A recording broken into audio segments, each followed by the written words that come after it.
through the nation's capital. Close the border, they shout. Resistance, resistance.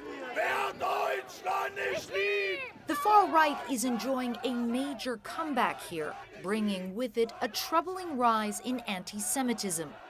According to government figures, anti-Semitic attacks have increased by 20% in the last 5 years.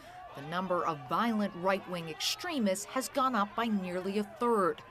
This man tells us a shadowy cabal of globalists controls the world. So when you talk about the elites and you talk about finance, is that another way of saying Jewish people? Yes. Yes. Yes. It is. Also, sagen wir mal so. Let me say it this way, the banking system for sure. Banks, finance, the economy, mainly Jews, he says. We had more questions, but our conversation was cut short by one of the march's organizers. I think we have someone who's following. Making anti-Semitic statements can be punishable under German law. But Christian Weisberger explains that neo-Nazis are finding new ways to express the same old hatred. And he should know, Weisberger used to be a right-wing extremist himself.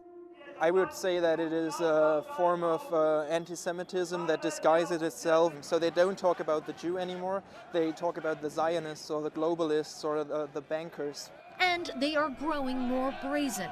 One man flashes a quick but unmistakable Nazi salute right in front of us, a crime in Germany.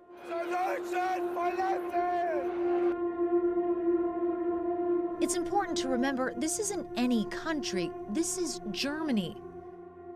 Just a few hundred yards from the march is a memorial for the millions of Jews murdered here in the Second World War.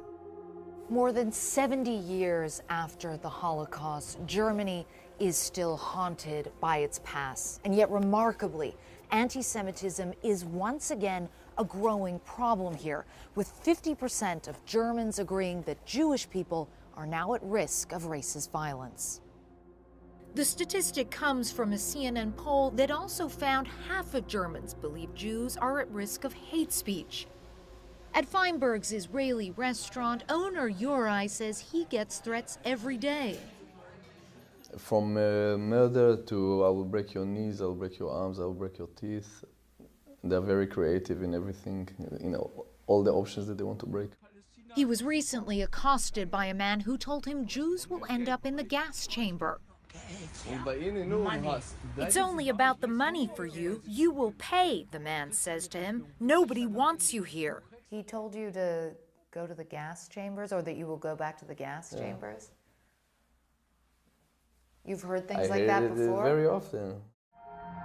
Germany has acknowledged it has a problem, recently appointing its first anti-Semitism czar. Felix Klein is focused on creating a nationwide system for reporting anti-Semitic crimes and on improving integration of Germany's different communities. Anti-Semitism has always existed in Germany, also after 1945, and now, though, it is showing its ugly face more openly. Things that people would never have dared to say in a bar or in a restaurant, in a private surrounding, do so now using social media or the net. Germany has seen upticks in neo-Nazi activity before, most notably in the 1990s.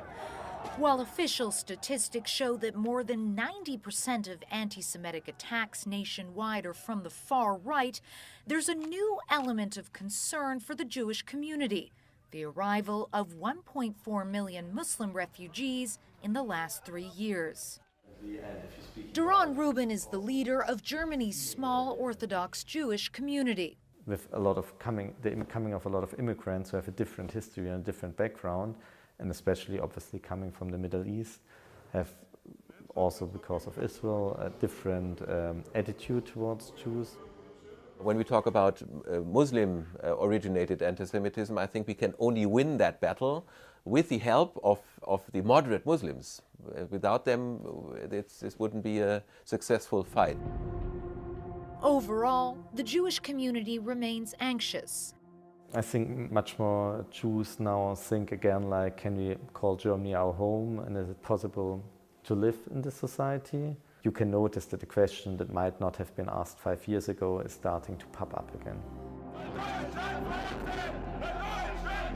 It's a question few in this country ever imagined would have to be asked again.